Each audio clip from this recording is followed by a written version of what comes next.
Morning, everyone, and it is a wonderful, beautiful Wednesday here in the heart of Hollywood, and I am ready to give you a brand new tale on this installment of Klugula Reads' Classics. We are on number 26. Yay, that is like amazing.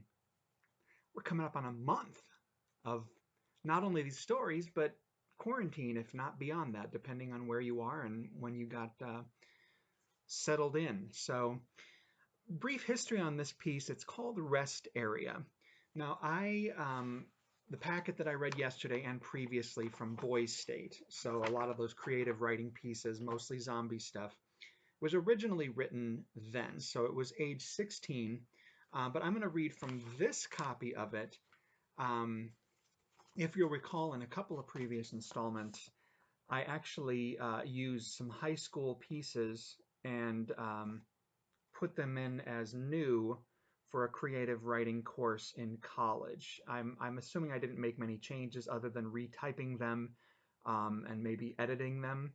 And again, I'm assuming I did that in a pinch to my creative writing instructor. Sadly, I cannot recall his name. Amazing guy, but I'm sorry. I feel kind of guilty about this, but anyway, so I'm going to read from that. So that has some of his notations, and we'll get ready. And then a couple of things following the reading. So this is called Rest Area. The bus rolled down the deserted highway and stopped at the rest area on the side of the road. It was a desolate little corner of the world, only a few picnic tables and two bathrooms. The people fell from the bus. There's a notation of good there. A few ran to the bathrooms, others stood outside the vehicles, stretched and then yawned in the fresh air. Several others sat at the picnic tables and waited for the bathrooms to empty. Alongside the tiny place, just over the hill, was a vast graveyard. Gravestones of all shapes and sizes jutted out from the ground. It was obviously too large to be placed in any town, therefore whatever community claimed it put it out into the middle of nowhere to collect dust. The ground was poorly taken care of and needed to be shaved by a good, sturdy lawnmower. It needed to be one capable of making its way over some 3-foot grass. The cemetery was quiet, simply out of respect for the residents that rested underneath its unmowed lawn. The people of the bus were finished relieving themselves and were headed back to the cool comfort of the inside. Only a scattered few remained outside the bus, some in the restrooms, others outside the bathrooms, crossing their legs. The bathroom inside the bus was conveniently out of service. The graveyard was stirring. A man sat on the toilet and read a magazine which he bought at an earlier stop. The women which he stared at were only a dream to have. A sound from below in the depths of urine and excrement caught his ear. He stood up and gulped his lungs full of air and looked into the hole. Only what you'd expect for an outdoor toilet. The thing watched the man looking into the blackness and then sitting back on the hole.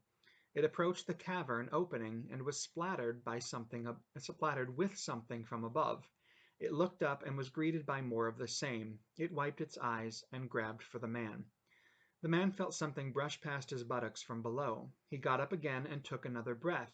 Just as he was about to look into the toilet again, his magazine slipped out of his hand. He leaned over to pick it up, not even noticing the thing rising from the toilet. The bus driver counted heads and was one short of what he should have had. He recounted and then looked to the bathrooms outside. He knocked on the door of the women's restroom. Silence. The men's bathroom emitted moans and rustling noises. The driver opened the door and was grabbed from inside. The passengers had waited for 15 minutes before they started to the front of the bus to get out and investigate the disappearance of the driver.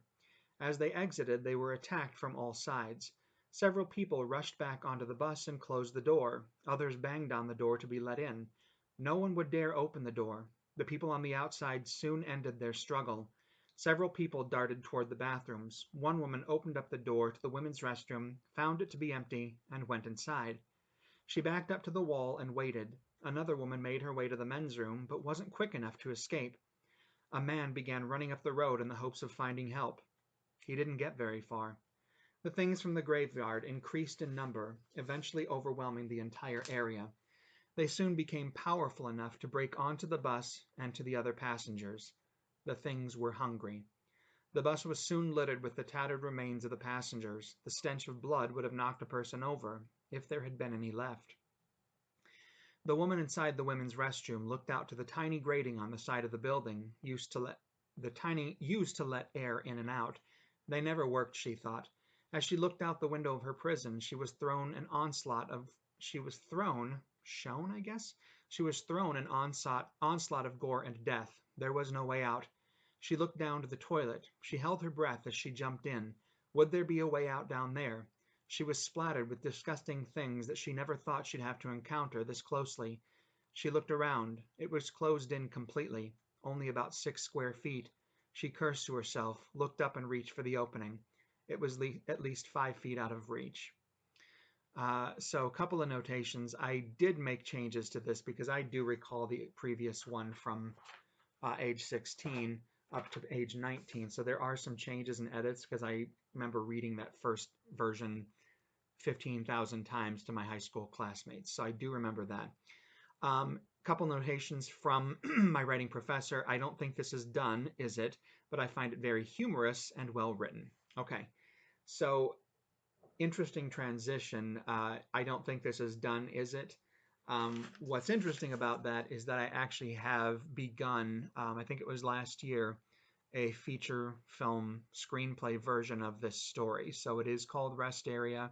I want to say I'm maybe 20, 30 pages in, but other things took precedent and that's kind of gone to the wayside. But I do plan to maybe take another look at that this year.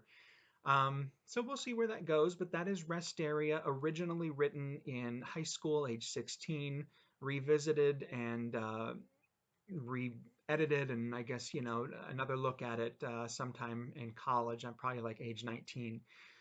So we'll return tomorrow with some more tales from my past, all the way back to age 10, as Klugula Reads His Classics moves into number 27, coming up on a month. I will end this particular installment with the usual quadruple S. Stay safe, stay smart, stay secure. You'd think I'd have it down by now, and stay well stocked. So until tomorrow, guys, please be well, be safe, be productive, and I'll see you soon. Bye.